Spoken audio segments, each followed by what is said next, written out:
I am Cheapy Cheap.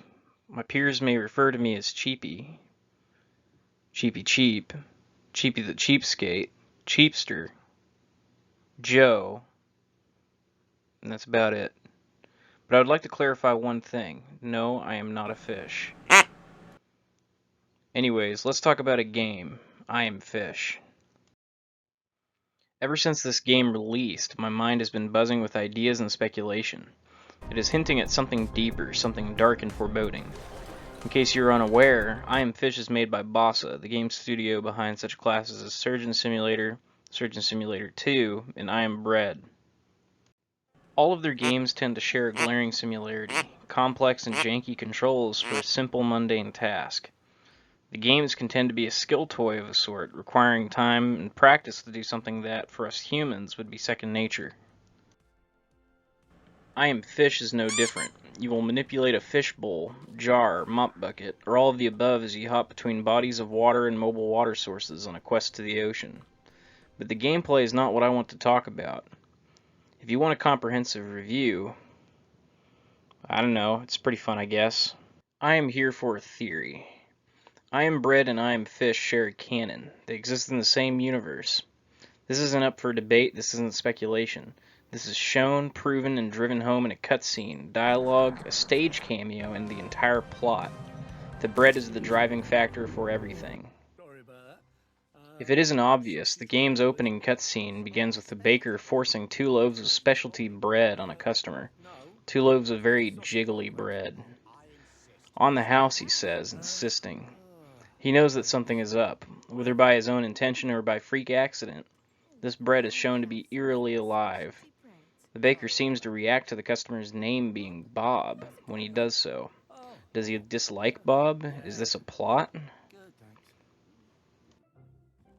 The customer, while traveling to their car, drops 1 loaf on the ground and decides that rather than throwing it away, to give it to another customer from the shop, who claims to have a pet shop down the road. This is where it begins. She feeds this anomalous, wiggly, sentient bread to a tank of fish. They react almost instantly, going from dull 1,000-yard stares to front-facing, mostly, focused and seemingly much more intelligent, behaving less like fish and more like human toddlers, playing games and exploring. This is more or less the catalyst for the adventure. As I won't get into any more story specifics, you can observe many other fish in the game, and yes, I checked, none of them display the same level of clarity as the 4 main fish. These fish formed a bond. They are social, adaptive, aware. No, not just the fish, the bread itself. To help us understand, let's talk about I Am Bread. It is a game where you play as bread. Thank you for watching. No, you play as a slice of sentient bread. Your mission is to get toasted just right. That's it.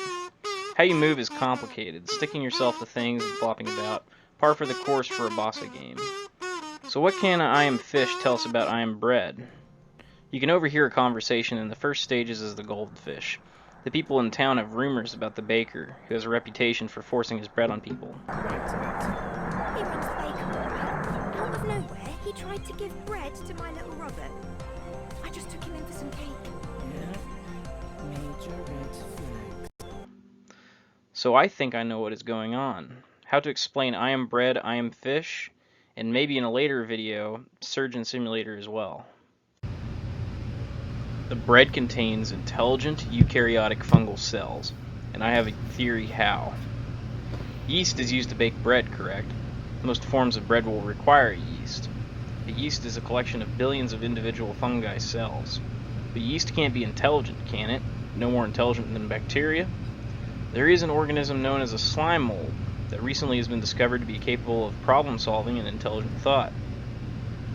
While categorized as eukaryotic fungal cells, it lost its fungus classification after years of research. However, they are both composed of individual cells and behave very similarly.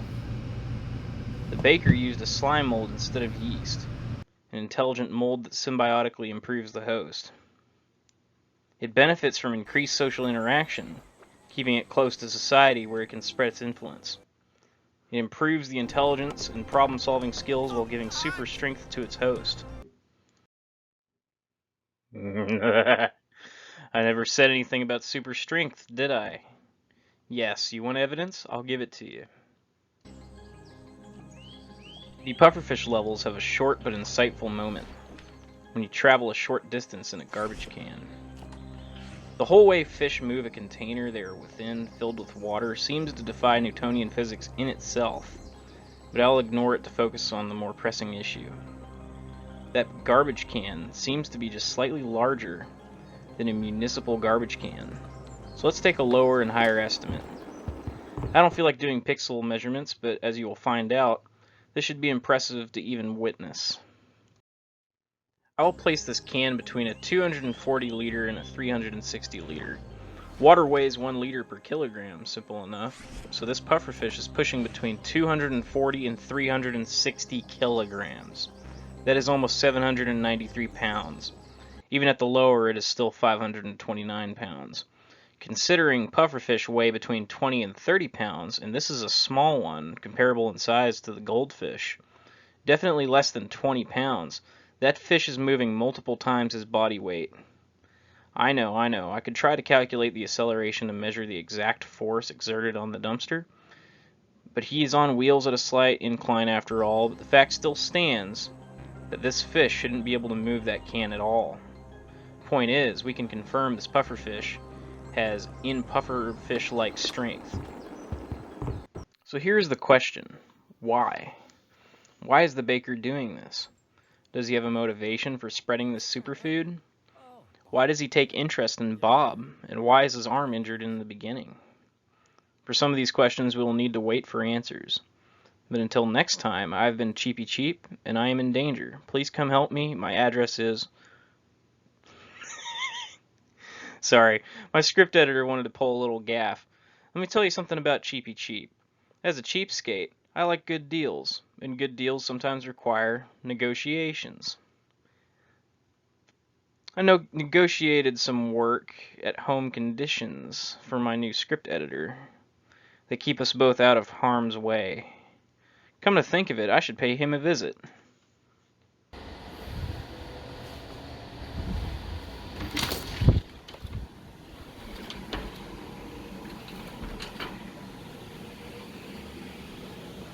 Hey, buddy.